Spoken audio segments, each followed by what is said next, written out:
This is what our garden looks like now.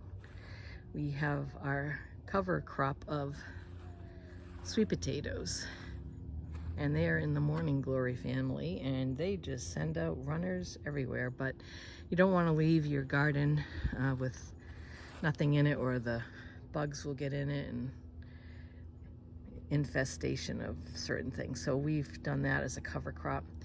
I'm letting my basil go to seed, so I'm gonna collect the seeds for next year. That was a rogue sunflower that ended up coming up.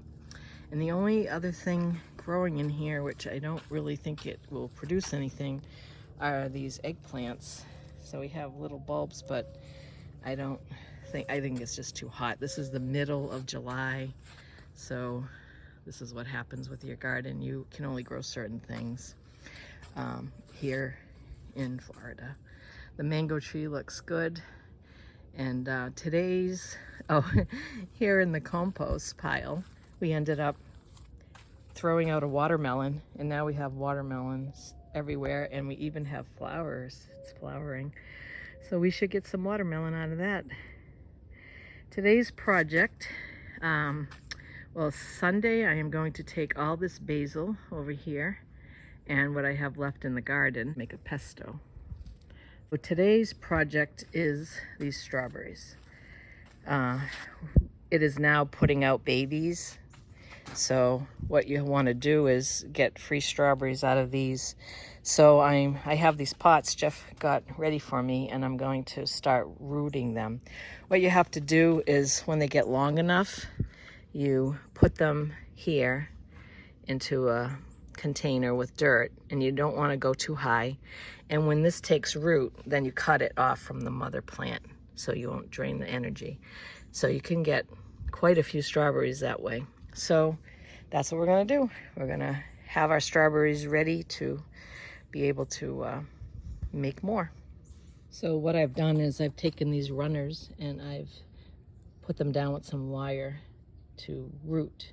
Once they root, then you want to cut off from the mother plant so that it doesn't take all the energy from that. And hopefully we'll have some more strawberries next year. This is the banana plant situation. The one we had completely died, and then the shoot off of that doesn't look that good, but we have a new one coming. So we're hoping we'll get something out of that.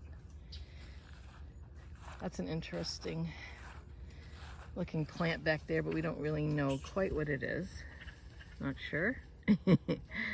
Things spring up all the time because we have a lot of animals here, and so their droppings could carry different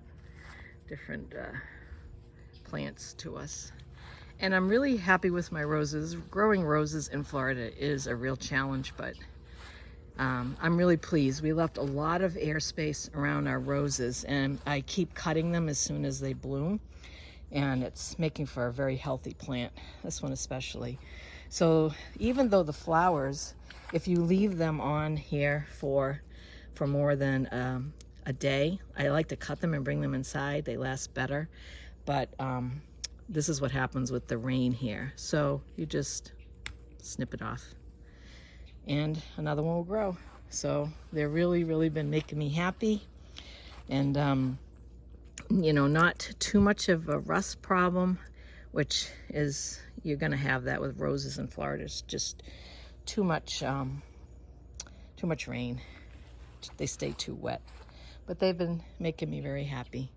So overall, this is our late summer, mid-July garden.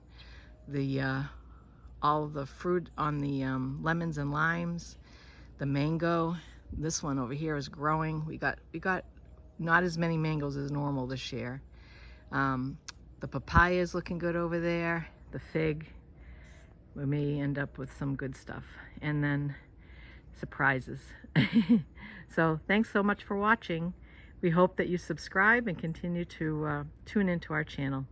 Enjoy Florida from where you are. Ciao for now.